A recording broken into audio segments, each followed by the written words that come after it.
नमस्कार, दिल्ली न्यूज में आपका बहुत बहुत स्वागत है। चलिए देखते हैं आज की 25 फटाफट काम की और महत्वपूर्ण बड़ी खबरों को। पर इससे पहले वीडियो को लाइक करना बिल्कुल ना भूलें। 1984 सिख दंगा पीड़ितों के परिजनों को सरकारी भर्तियों में छूट देगी दिल्ली सरकार।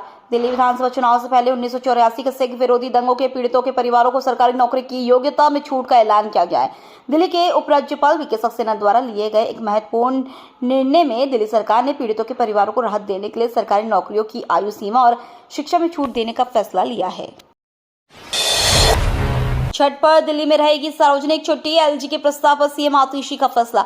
दिल्ली में छठ पूजा के लिए 7 नवंबर को सार्वजनिक अवकाश की घोषणा की गई है। दिल्ली के उपराज्यपाल वीके सक्सेना ने मुख्यमंत्री आतिशी को चिट्ठी लिखकर छठ महापर्व के संध्या अर्घ वाले दिन 7 नवंबर को सार्वजनिक अवकाश घोषित करने का अनुरोध किया था, जिसे उन्होंने मंजूरी दे दी। बता दें कि इससे पहले छठ पूजा दिल्ली सरकार की प्रतिबंधित छुट्टियों की सूची में शामिल थी। कांग्रेस का झूठ बेनकाब, कर्नाटक सरकार पर खड़गे की कमेंट पर पीएम मोदी का पोस्ट। कर्नाटक सरकार आर्थिक संकट से जूझ रही है, इसे लेकर कांग्रेस के राष्ट्रीय अध्यक्ष मल्लिकार्जुन खड़गे ने पार्टी नेताओं को खरी सुनाई है। इसके बाद प्रधानमंत्री नरेंद्र मोदी ने भी कांग्रेस को घेरा है। पीएम मोदी ने एक्स पर एक पोस्ट में कहा है कि देश के लोगों को झूठे वादों की कांग्रेस प्रायोजित संस्कृति के खिलाफ सतर्क रहना होगा। हमने हाल ही में देखा कि कैसे हरियाणा के लोगों ने उनके झूठ को खारिज कर दिया। छठ से पहले यमुना में दिखी जहरीली झाग की मोटी परत। दिल्ली में वायु प्रदूषण की वजह से पहले ही संकट छाया हुआ है। अब छठ से पहले यमुना नदी का प्रदूषण स्तर भी खतरनाक स्तर पर पहुंच गया है और ये प्रदूषण लगातार बढ़ता जा रहा है। पानी में अमोनिया की मात्रा काफी ज्यादा बढ़ने की वजह से सफेद झाग की चादर पानी के ऊपर तैर रही है, जिससे यमुना के तटवर्ती क्षेत्र सफेद झाग में बर्फ जैसा नजर आया। हालांकि दिल्ली सरकार द्वारा झाग को हटाने के लिए तमाम इंतजाम कर रही है। दिवाली की रात गोलियों से थर्राई दिल्ली, बदमाशों ने की अंधाधुंध फायरिंग।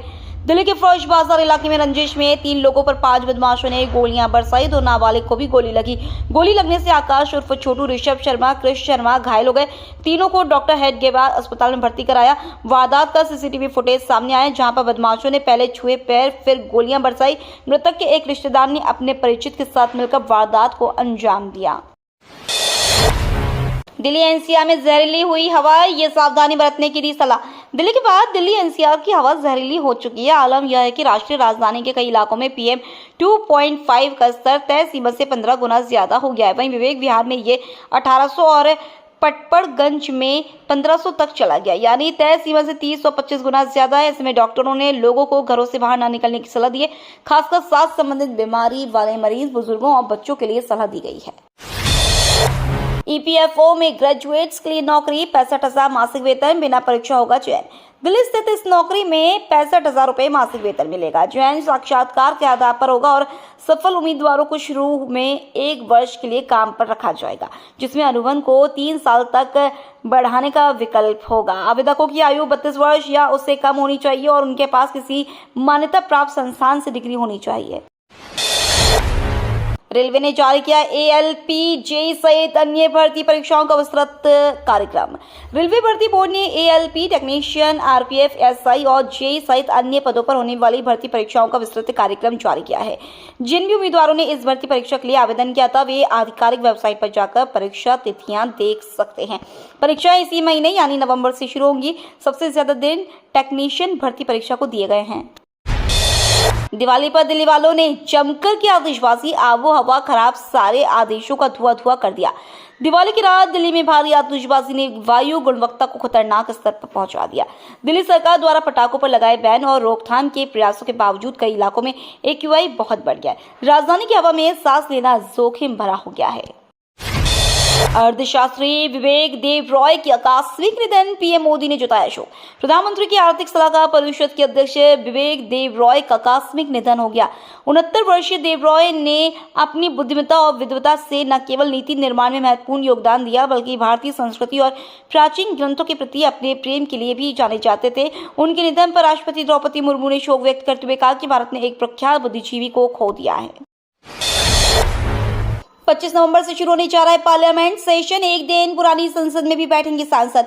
संसद का शीतकालीन सत्र इस महीने के आखिर में शुरू हो सकता है। ये सत्र 25 नवंबर से 20 दिसंबर तक चल सकता है। हमारे सहयोगी टाइम्स ऑफ इंडिया की एक रिपोर्ट में भी बताया गया कि 25 नवंबर से संसद सत्र की शुरुआत हो सकती है। खास बात यह है कि इस बार एक दिन दोनों सदनों के सांसद संसद की पुरानी इमारत में बैठ सकते हैं। 26 नवंबर को लोकसभा और राज्यसभा दोनों का संयुक्त सत्र बुलाया जा सकता है। संविधान अपनाए जाने के 75 वर्ष पूरे होने के मौके पर 26 नवंबर को यह संयुक्त सत्र बुलाया जाना है। राहुल गांधी बन गए पेंटर, 10 जनपद में काम करने का शेयर किया वीडियो। कांग्रेस नेता राहुल गांधी ने 10 जनपद में मजदूरों के साथ काम किया। इस दौरान उन्होंने दीवार पर पुट्टी लगाई और मजदूरों से बात करते हुए उनकी समस्याओं को भी सुना। सामने आई तस्वीरों में राहुल गांधी मजदूरों के साथ चिनाई करते हुए दिखाई दे रहे हैं। कांग्रेस पार्टी के आधिकारिक एक्स हैंडल से तस्वीरें शेयर करते हुए यह जानकारी साझा की गई है। पूर्वी लद्दाख में डेमचौक में फिर से गश्त पर लौटी भारतीय सेना। पूर्वी लद्दाख में टकराव वाले प्रमुख बिंदुओं से भारतीय और चीनी सैनिकों के पूरी तरह पीछे हटने के कुछ ही दिनों बाद भारतीय सेना ने शुक्रवार को डेमचौक में गश्त फिर से शुरू कर दी है। सेना के सूत्रों ने इस कदम को भारत चीन संबंधों में स्थिरता की और एक सकारात्मक संकेत बताया है। सूत्रों के अनुसार डेमचौक में गश्त शुरू हो चुकी है, जबकि देवसांग में जल्दी भारतीय सेना फिर से गश्त पर लौटेगी। कनाडा का एक और भड़काऊ कदम, भारत को चीन नॉर्थ कोरिया वाली लिस्ट में डाला। कनाडा ने भारत पर एक और बड़ा आरोप लगाया है, जिससे दोनों देशों के बीच पहले से तनावपूर्ण चल रहे संबंधों की और खराब होने की संभावना है। कनाडा की खुफिया एजेंसी ने भारत पर आरोप लगाया है कि वह सिख अलगाववादी समूह और सरकारी नेटवर्क को निशाना बनाने के लिए साइबर टेक का उपयोग कर रहा है। कनाडा ने भारत को ऐसे देशों की सूची में शामिल किया है जिनसे उसे साइबर अटैक खतरा हो सकता है। कनाडा जाने का सपना छोड़ दे भारतीय, वीजा मिलना होने वाला है मुश्किल। भारत से सबसे ज्यादा लोग कनाडा में पढ़ने और काम करने के लिए जाते हैं, मगर पिछले साल से ही भारतीयों को वीजा मिलने में देरी का सामना करना पड़ रहा है। भारत में कनाडा के सिर्फ 4 इमिग्रेशन अधिकारी ही रह गए हैं। अक्टूबर 2023 में इनकी संख्या 27 थी। कनाडा के इमिग्रेशन मिनिस्टर मार्क मिलर ने कहा कि इससे वीजा जारी करने में देरी हो रही है। उन्होंने कहा, मैंने अपने सहयोगियों को बताया है कि स्थिति और खराब हो सकती है, उन्हें इसके लिए तैयार रहना होगा। दिल्ली में दिवाली की रात साबित हुई हादसों की रात, 24 घंटे में आए 318 फायर कॉल्स। दिवाली की रात दिल्ली के लोगों के लिए हादसे की रात साबित हुई। 31 अक्टूबर को दिल्ली के फायर ब्रिगेड दफ्तर में आग लगने की 318 कॉल आई। ये कॉल 31 अक्टूबर से लेकर अब तक के बताए जा रहे हैं, यानी ये आंकड़ा 24 घंटे का है। दमकल के मुताबिक इन सभी कॉल्स को देखते हुए गाड़ियां भी भेजी गई थी। बताया जा रहा है कि द्वारका के छावला इलाके में पटाखे के साथ एक यात्री यात्रा कर रहा था, जब पटाखे में आग लग गई। इसके बाद पटाखे फूटने लगे, जिससे बस में आग भड़क गई। इस घटना में 2 लोग घायल हो गए। पाकिस्तान ने भारत को हराया, 30 गेंदों में ही जीत लिया मैच। मॉन्गकॉक में चल रहे हांगकांग इंटरनेशनल सिक्सेस टूर्नामेंट में भारत की शुरुआत खराब रही। भारत को पहले मैच में पाकिस्तानी ने हरा दिया। भारत ने पहले बल्लेबाजी करते हुए 6 ओवर में 119 रन बनाए, लेकिन इसके बावजूद पाकिस्तान ने ये मैच 30 गेंदों में ही जीत लिया। पाकिस्तान के लिए आसिफ अली ने 14 गेंदों में 55 रन बनाए। अखलाक ने 12 गेंदों में 40 रनों की पारी खेली। भारत के लिए भरत चिपली ने 16 गेंदों में 53 रनों की पारी खेली।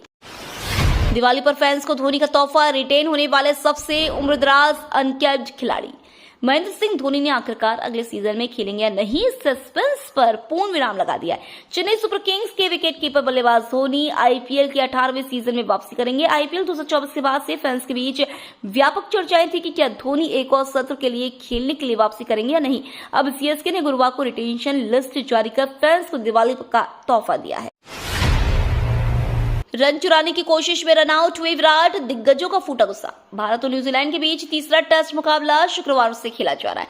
भारतीय टीम ने मेहमानों को पहली पारी में 235 रन पर समेटने के बाद अच्छी शुरुआत की, लेकिन दिन के आखिर में लेग खो दी। पहले दिन भारत ने 86 के स्कोर पर 4 विकेट गंवा दिए। इस दौरान धाकड़ बल्लेबाज विराट कोहली रन आउट हो गए। उन्हें अपनी गलती के कारण पवेलियन लौटना पड़ा। अब अनिल कुंबले और रवि शास्त्री ने उन्हें फटकार लगाई है। बिहार लोक सेवा आयोग ने हेडमास्टर और हेड टीचर का रिजल्ट जारी किया। बिहार लोक सेवा आयोग ने दीपावली के अगले दिन आखिरकार हेडमास्टर और हेड टीचर का रिजल्ट जारी कर दिया है। बिहार लोक सेवा आयोग ने प्रधान शिक्षक और प्रधान अध्यापक के पद के लिए परीक्षा ली थी, जिसमें प्रधान शिक्षक के 40,247 और प्रधान अध्यापक के 6,064 पद थे। अमर उजाला ने पहले ही बताया था कि दीपावली के आसपास रिजल्ट प्रकाशित होगा। अब रिजल्ट जारी हुआ है। प्रधान शिक्षक के पद पर 36,947 और प्रधान अध्यापक के पद पर 5,971 अभ्यर्थी पास हुए। दोनों मिलाकर 42,918 अभ्यर्थी पास हुए हैं। जम्मू कश्मीर के बड़गाम में आतंकी हमला, यूपी के 2 लोगों को मारी गोली। जम्मू कश्मीर के बड़गाम जिले में आतंकवादियों ने शुक्रवार को उत्तर प्रदेश के 2 लोगों को गोली मार दी। एक अधिकारियों ने बताया कि शुक्रवार शाम को मध्य कश्मीर जिले के मागाम के मजहामा इलाके में गोली लगने से सुफियान और उस्मान घायल हो गए। अधिकारियों ने बताया कि उन्हें अस्पताल ले जाया गया और उनकी हालत स्थिर बताई गई है। विश्व प्रसिद्ध टाइगर रिजर्व में 10 हाथियों की मौत से मचा हड़कंप। मध्य प्रदेश के उमरिया जिले से इस वक्त की बड़ी खबर सामने आई है, जहां विश्व प्रसिद्ध बांधवगढ़ टाइगर रिजर्व में 10 जंगली हाथियों की मौत हो गई थी, जिसकी जांच पड़ताल के बाद पार्क प्रबंधन ने बड़ा दावा किया है, जिससे पूरे वन विभाग में हड़कंप मचा हुआ है। दरअसल पार्क प्रबंधन ने यह दावा किया है कि सभी हाथियों की मौत सलखनिया गांव में किसान के खेत में बोई गई कूदो की फसल को खाने से हुई है। जांच रिपोर्टों के अनुसार इन हाथियों ने कूदो की फसल खाई और उसके बाद 1 किलोमीटर दूर जाकर बीमार पड़ गए, जिससे एक एक करके उनकी मौत हो गई। स्कैमर्स पर लगेगी लगाम, ट्राई का नया नियम। टेलीकॉम सेक्टर में बड़ा बदलाव हो गया है। ट्राई ने सभी टेलीकॉम कंपनियों को निर्देश दिया कि वह स्पैम को रोकने के लिए मैसेज ट्रैकिंग लागू करे। इसके अलावा मैसेज ट्रेसेबिलिटी नियम भी लागू हो गया है। इसमें कोई भी फर्जी नंबर की पहचान होगी और उसे तुरंत ब्लॉक किया जाएगा। 5 लाख रुपए की लिमिट क्यों लगाएं? जब हम आयुष्मान भारत पर पीएम मोदी को आपका तीखा जवाब। आपने पीएम मोदी की टिप्पणी पर हमला किया, जिसमें उन्होंने कहा था कि दिल्ली और पश्चिम बंगाल की सरकारों ने राजनीतिक कारणों से आयुष्मान भारत योजना नहीं लागू की है। दिल्ली के स्वास्थ्य मंत्री सौरभ भारद्वाज ने इस योजना को विफल बताया और कहा कि दिल्ली के सरकारी अस्पतालों में सभी को मुफ्त इलाज मिलता है। नेपाल ने नोट छापने का ठेका चीनी कंपनी को दिया, नोट में भारत का हिस्सा। नेपाल राष्ट्र बैंक ने चीन की एक कंपनी को 100 रुपए के नए नेपाली नोट छापने का कॉन्ट्रैक्ट दिया है। पीटीआई के मुताबिक इन नोटों पर बने नक्शे में भारत के लिपुलेख, लिम्पियाधुरा और कालापानी इलाके को नेपाल का हिस्सा दिखाया गया है। इस इलाके को लेकर भारत नेपाल के बीच करीब 35 साल से विवाद है। नेपाल सरकार ने मई में बदलाव की मंजूरी दी थी, तब भारत सरकार ने नेपाल के इस कदम को एक तरफा बताते हुए इसका विरोध किया था। ये तो थी आज की बड़ी खबरें। रोजाना ऐसी ही सबसे पहले अपडेट पाने के लिए चैनल को सब्सक्राइब करना बिल्कुल ना भूलें। धन्यवाद।